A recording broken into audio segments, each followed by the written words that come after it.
ఈ ఏడాది ప్రారంభంలో ఆస్ట్రేలియాలో జరిగిన బోర్డర్ గవాస్కర్ సిరీస్లో భారత్ 1-3 తేడాతో ఓడిపోయింది. ఈ ఘోర ఓటమితో బీసీసీఐ ఆటగాళ్లపై కఠిన రూల్స్ విధించింది.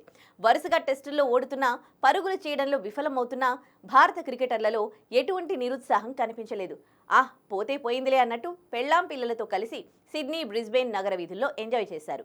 ఇటువంటి వాటిపై పదే పదే విమర్శలు వస్తూ ఉండడంతో బీసీసీఐ అప్రమత్తమైంది.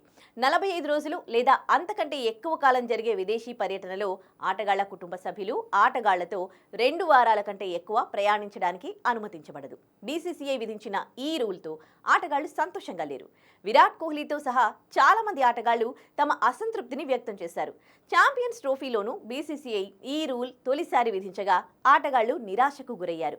కపిల్ దేవ్ లాంటి దిగ్గజాలు కుటుంబ సభ్యుల విషయంలో బీసీసీఐ బ్యాలెన్సింగ్ విధానం ఆలోచించాలని కోరాడు. అయితే ఎవరు ఎన్ని చెప్పినా ఏమనుకున్నా బీసీసీఐ మాత్రం తమ వైఖరిని మార్చుకోలేదు. ప్రస్తుతానికి కుటుంబ విధానంలో విధించిన పరిమితులపై ఎటువంటి మార్పులు ఉండవని బీసీసీఐ కార్యదర్శి దేవ్జిత్ సైకియా స్పష్టం చేశారు. ఆటగాళ్లు, కోచ్లు, మేనేజర్లు, సహాయక సిబ్బంది ప్రయోజనాల కోసం రూల్స్ రూపొందించబడ్డాయని, కొంతమంది ఆటగాళ్లకు దీనిపై భిన్నమైన అభిప్రాయం ఉన్నప్పటికీ బీసీసీఐ ఎలాంటి మార్పుల గురించి ఆలోచించడం లేదని ఆయన తెలిపారు.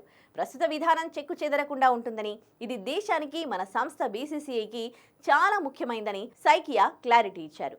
అందరి ప్రయోజనాలను దృష్టిలో ఉంచుకుని అమలు చేయబడిందని బోర్డు కార్యదర్శి దేవ్జిత్ సైకియా అన్నారు.